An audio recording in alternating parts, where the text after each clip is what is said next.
Boom boom guys, कैसे हैं आप लोग। मेरा नाम है अर्थ और आप देख रहे हैं क्रिकेट गुरुजी।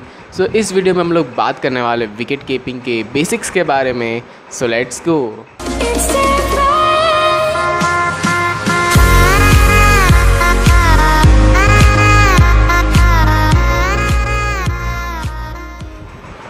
आज तक मैंने मेरी चैनल पे कभी भी मैंने विकेट कीपिंग के रिलेटेड एक भी वीडियो नहीं बनाया, क्योंकि मैंने खुद कभी भी एक्सपीरियंस नहीं किया है कि क्या होती है विकेट कीपिंग। सिर्फ एक बार किया था, सिर्फ एक मैच में, वो भी सिर्फ 3 या 4 ओवर की थी। उससे ज़्यादा मुझे नॉलेज नहीं है। इस बार मैंने थोड़ी रिसर्च करके ये वीडियो बनाया कि अगर आपको विकेट कीपर बनना है, आप पहली बार विकेट कीपर बनना चाहते हो, तो ये वीडियो आपके लिए बहुत ही ज़्यादा हेल्पफुल रहेगा। तो बढ़ते हैं वीडियो के टॉपिक के अंदर। तो सबसे पहले जो चीज़ आपको ध्यान में रखनी है वो है कि फोकस ऑन बॉल। तो जब तक जहाँ से बॉलर अपने रनअप लेके आता है, वहाँ से लेके जब तक आपके पास बॉल नहीं आता, तब तक आपका जो फोकस होता है वो आपका एग्जैक्टली आपको बॉल के ऊपर ही रखना है, कहीं और नहीं जाना चाहिए। जब भी आप कीपिंग करते हो तो आपका जो बॉलर जहाँ से बॉल फेंकता है उसके हाथ से निकलता है, तब से लेके आपके हाथ में ना आए तब तक आपको बॉल के ऊपर फोकस करना है, जिससे आप अपनी इम्प्रूवमेंट कर सकते हो कीपिंग के अंदर। सेकंड पॉइंट पे चलते हैं, वो है पोजीशन। तो पोजीशन आपकी अलग अलग रहती है, स्पिनर में अलग और पेसर में अलग। तो सबसे पहले पेसर के बारे में बात करें तो अगर आपके सामने कोई फास्ट पेसर हो तो आपको इतना डिस्टेंस मेंटेन करके रखना है, जितना बॉलर उसका रनअप होता है उससे थोड़ा ज़्यादा मेंटेन करके रखना है, क्योंकि बॉल जब टर्फ पे पिच होती है उसके बाद बॉल की स्पीड बढ़ती है। इससे आप ये एक डिस्टेंस मेंटेन कर सकते हो। एट दी एंड ये आप पे ऊपर डिपेंड करता है कि आप कितना डिस्टेंस लेना चाहते हो। अगर आप लोग स्पिनर के सामने कीपिंग कर रहे हो तो आपको ये ध्यान में रखना है कि आप अपने टोज़ होते हैं, पैर के टोज़, उसके ऊपर बैठना है और आपके जो हाथ होते हैं वो जॉइंट करके आपको ग्राउंड की ओर रखना है, नीचे ग्राउंड को टच करना है और आपको स्लाइटली थोड़ा आगे झुक के रहना है, जिससे जब खड़े होते हो तो आपको एक मोमेंटम मिलता है जो बॉल कैच कर सके। थर्ड पॉइंट पे चलते हैं, वो है स्टैंड अप।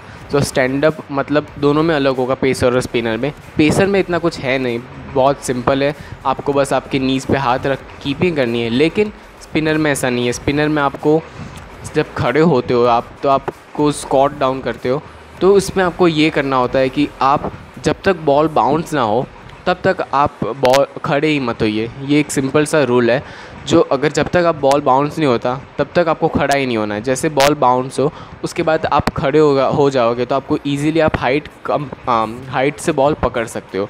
वरना अगर आप जब तक बॉलर के हाथ से बॉल छूटेगा उसके बाद आप खड़े होगे तो आप हाइट को कभी भी जज ही नहीं कर पाओगे। जब तक बॉल बाउंस होकर आपके पास ना आए तब तक आपको खड़ा नहीं होना है। फोर्थ पॉइंट पे चलते हैं, वो है डाइविंग। डाइविंग आपको पेसर में ज़्यादा देखने को मिलती है रादर दैन स्पिनर्स। तो पेसर में आपको करना ये है कि आप जब भी डाइव करते हो आप अलग अलग तरीके से डाइव करते हो, एक लेफ़्ट राइट में और एक फ्रंट में। फ्रंट मतलब लेफ़्ट राइट में आपको ये करना होता है, जब भी आप डाइव करते हो तो आपका जो सर होता है वो बॉल की लेंथ बॉल की साइड होना चाहिए। मतलब आप जंप लेफ़्ट साइड कर रहे हो और आपका सर राइट से ऐसा मुड़ा हुआ है तो आप बॉल को जज नहीं कर पाओगे। जब भी अगर लेफ़्ट या राइट साइड जंप करते हो तो आपका सर होता है वो बॉल की डायरेक्शन में होना चाहिए, और उसके साथ जो आप जंप करते हो तब आपका जो एल्बो होता है वो स्ट्रेट होना चाहिए, जिससे आपको कोई भी इंजरी ना हो।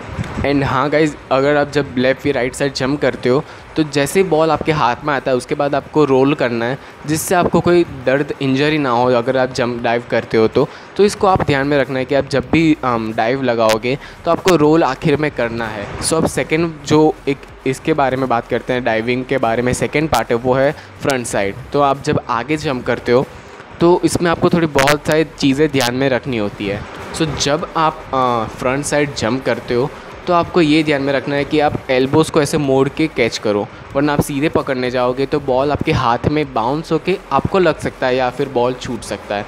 सबसे बेस्ट ये होता है कि आप जब जंप करते हो तो आपका एल्बो ऐसे टेढ़ा होना चाहिए, बेंड होना चाहिए, जिससे आप बॉल को ईज़िली कैच कर पाओ। और एट दी एंड आपको रोल जो करना है वो मैंडेटरी है। सो गाइज़ ये 4-5 ट्रिक्स है, आप विकेट कीपिंग की एटलीस्ट बेसिक्स सीख सकते हो।